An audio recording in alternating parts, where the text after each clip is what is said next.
Sir, it's a new special kind of cup.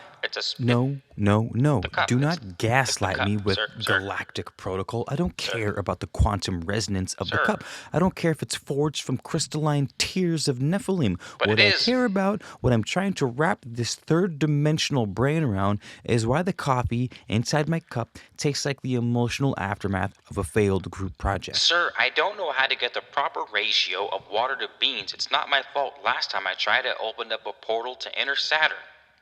Dave hasn't been the same since. Dave hasn't been the same since he got done messing around with those Pleiadian succubi. I don't care about Dave, I care about the coffee. So should I cancel your date with the Pleiadians? No. Sir, Hold on. Sir? Hold on. The Pleiadians? Hold on. Sir? They're here. Sir? They're here early. Uh, There is a force more subtle than gravity, more binding than time itself. Desire.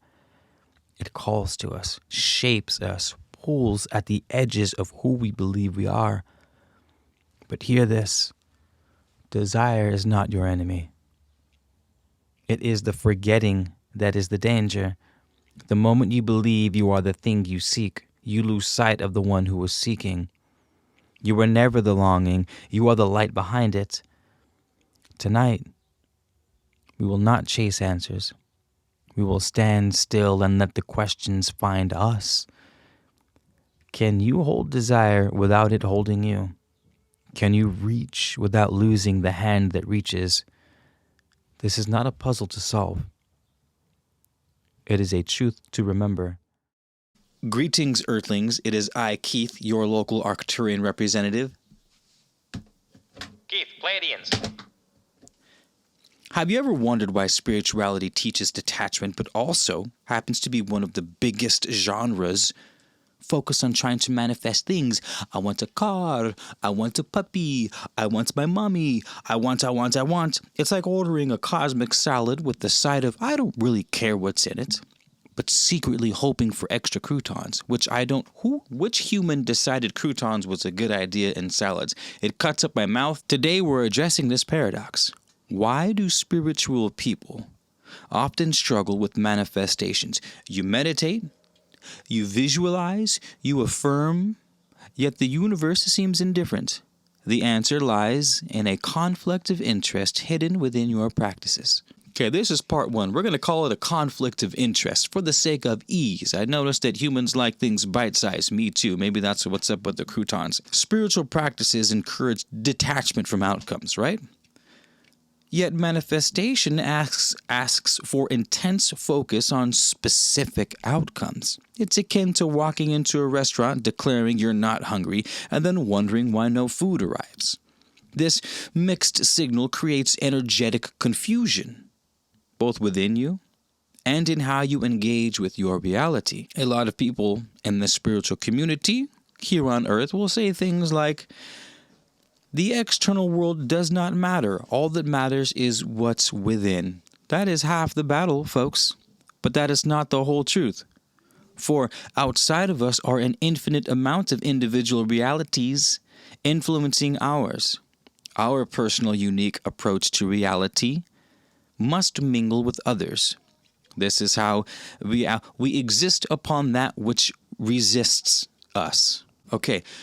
The wholeness paradox says that spirituality teaches us to become whole, complete, and content within ourselves. Manifestation, on the other hand, thrives, as you might know, on desire.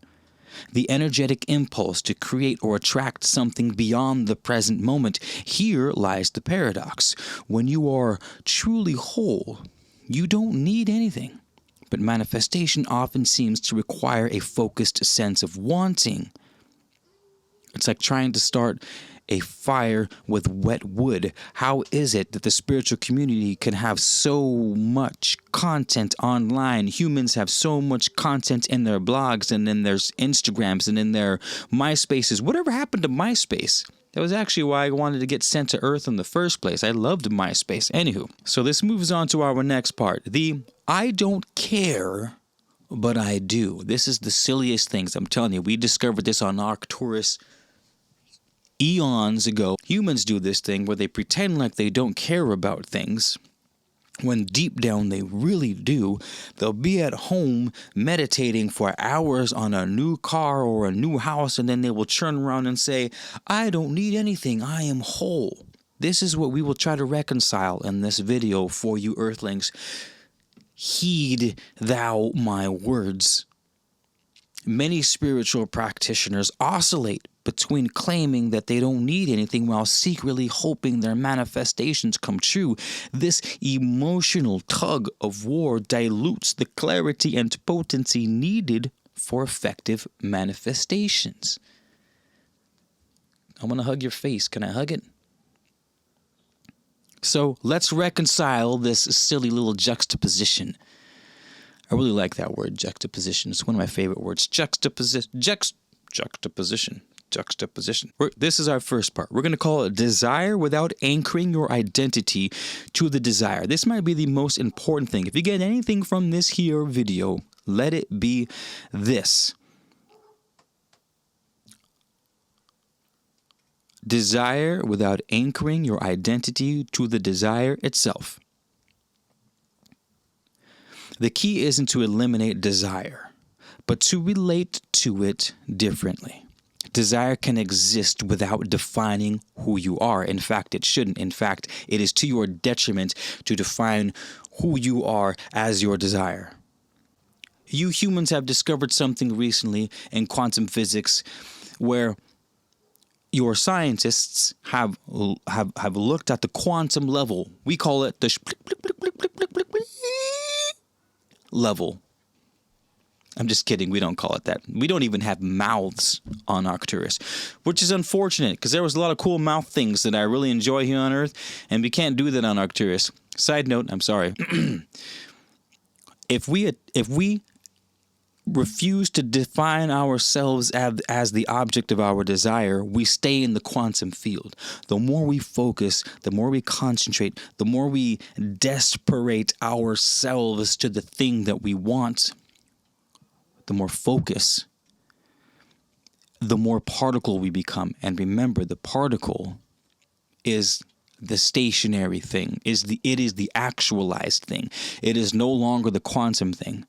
So to reach across the veil, human, you must learn to reach across the veil and exist in the void as nothingness. You must reach over to the quantum infinite potential so that you can grasp that thing and pull it back over here. You plant the seed in the womb of your reality, and the laws of your reality are what bring that thing forth. Does that make sense?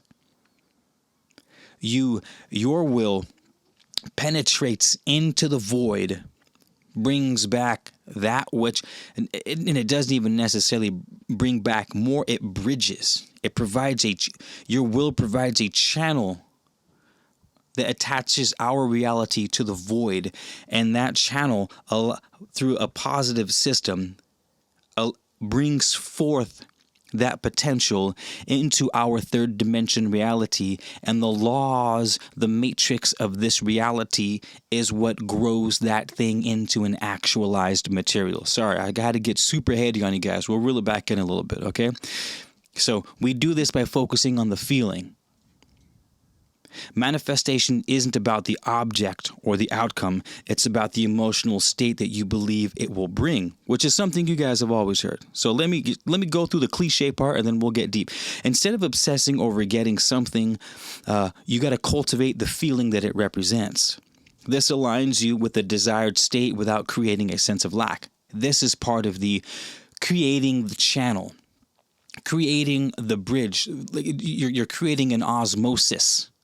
Like water, like I've been learning how to grow kale.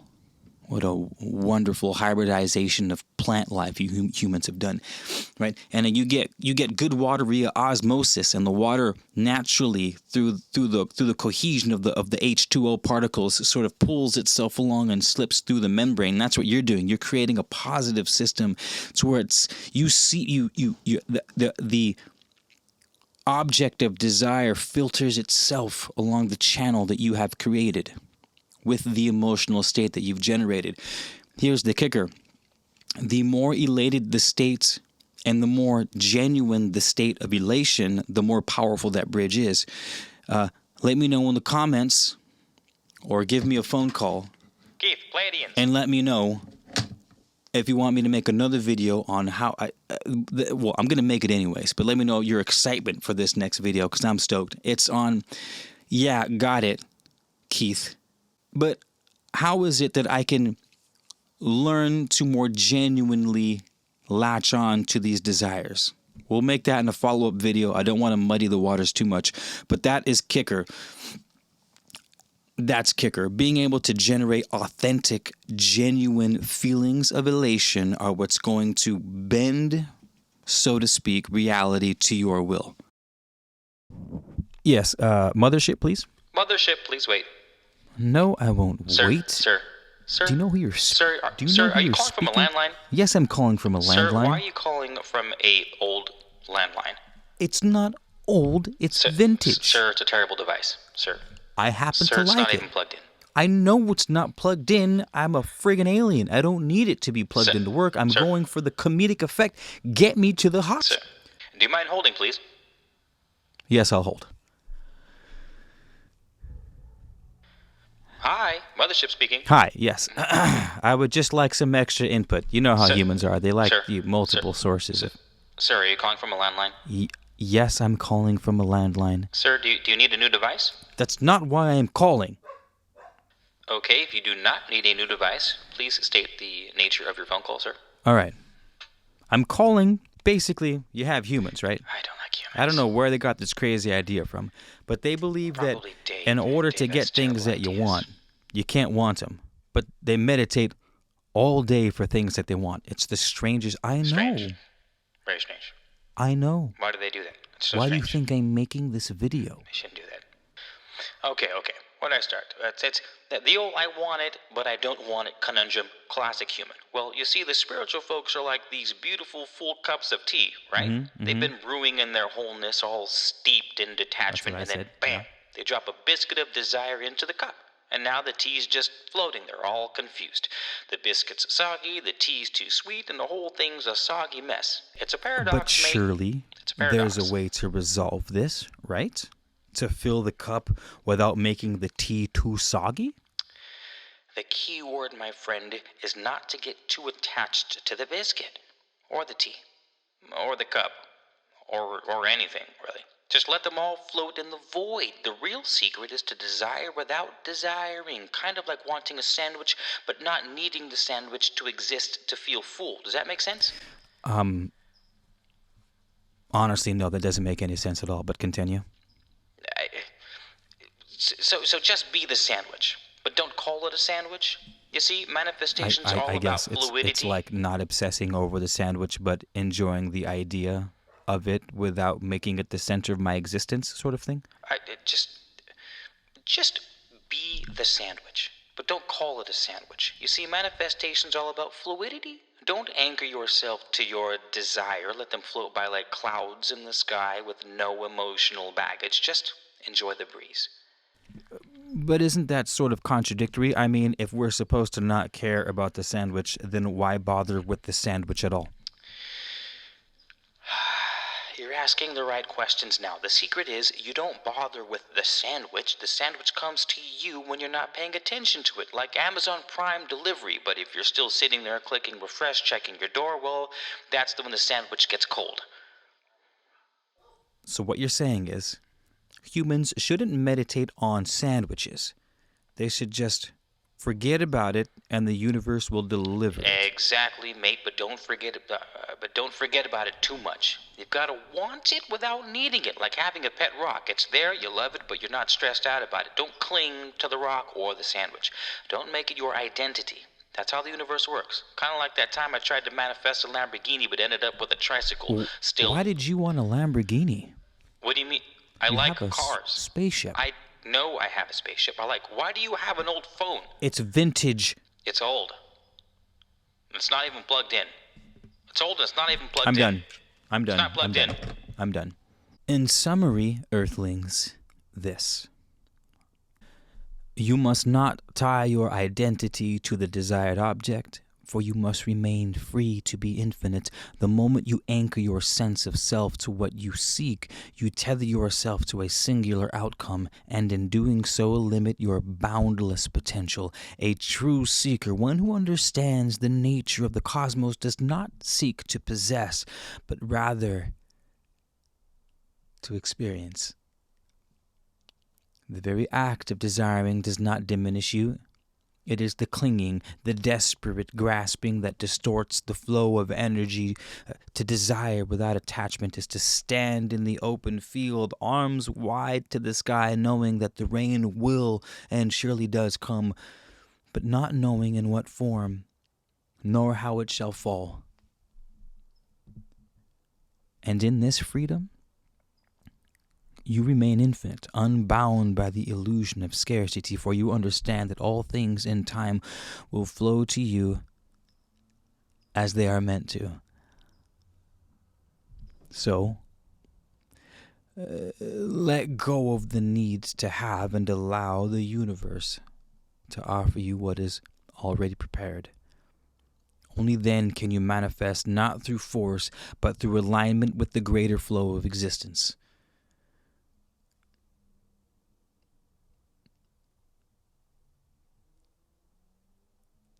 And for the love of God, stop ordering croutons on your salad. They are useless. They're either too crunchy or they're too soggy. There's no middle ground with croutons. There's no middle ground. My name is Keith, the Arcturian, and I will not now. And I hope that I will see you guys in another video soon.